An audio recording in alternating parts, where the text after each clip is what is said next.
Mexico will deport up to 500 migrants who attempted to storm the U.S. border.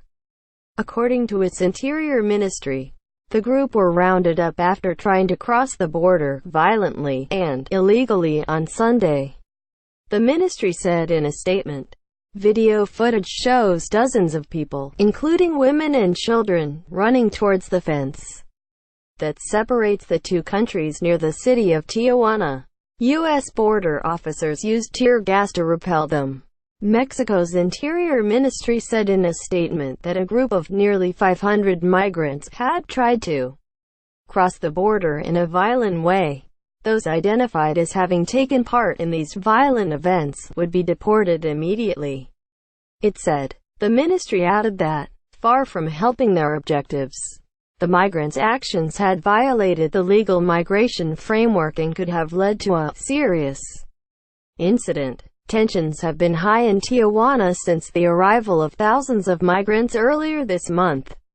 They reached Tijuana after traveling more than 4,000 km to 500 miles from Central America.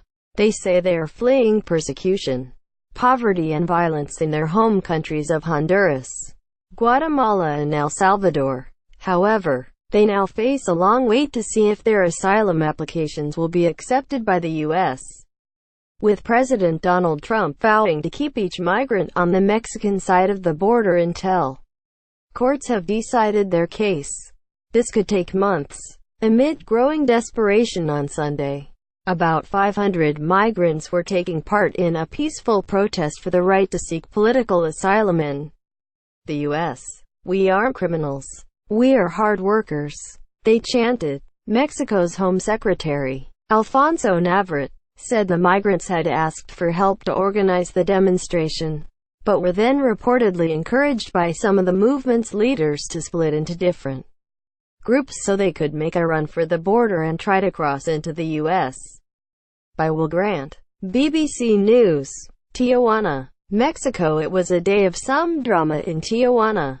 After 2 frustrating weeks in their temporary camp in a municipal sports center, about 500 migrants joined the peaceful march, carrying banners and chanting pro-migrant slogans.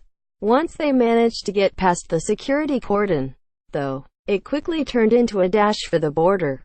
Unsurprisingly, they were met with force.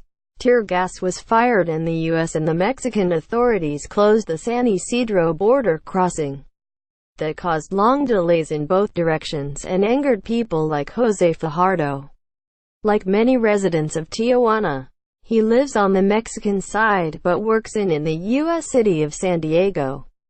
"It's really bad," he said, motioning at the backed-up traffic and lines of riot police. "I have to get to work in a restaurant over the other side. I cross the border every day for work. But when you can't work, there's no money." Yet even as they were being forced back by riot police, plenty of migrants on the march felt the effort to raise their voice had been necessary. "Maybe Donald Trump could give us an opportunity. We came here to work, not to create problems or crime," said Roberto, a Honduran attempting this journey in his late 60s. Now the Mexican government has said that anyone who took part in the protest will be deported. A threat that has undoubtedly unsettled people in the caravan. From a bright morning as the march left the camp, the mood has darkened in the knowledge that at least some among their number will be sent home, simply for having joined in. According to news agency AFP, a number managed to climb over the first fence. It was as they tried to cross a second, spike-topped wall that officials on the U.S. side began firing tear gas. An AFP journalist saw the migrants, including mothers and children, trying to protect themselves from the gas, with some crying out that they only wanted to find a work and a better life in the U.S. Associated Press journalist Chris Sherman said he had seen parents running away with choking toddlers. Honduran migrant Ana Zuniga, 23, tried to cross with her 3-year-old. She told AP, "We ran, but when you run, the smoke smothers you more." Quote. Another Honduran, Joseph Garcia, told news agency Reuters he could not bear the wait any longer. For one, I'm desperate. My little girl is sick and I don't even have money for milk. He said, I can't stand it anymore.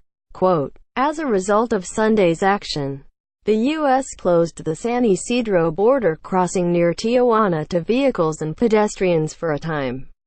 Before reopening it, Mr. Trump threatened to close the entire U.S.-Mexico border earlier this week if it was felt the U.S. was going to lose control of the situation.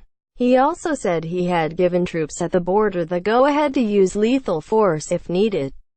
Mr. Trump has deployed about 500-800 troops to the border. He previously described the migrants as an invasion.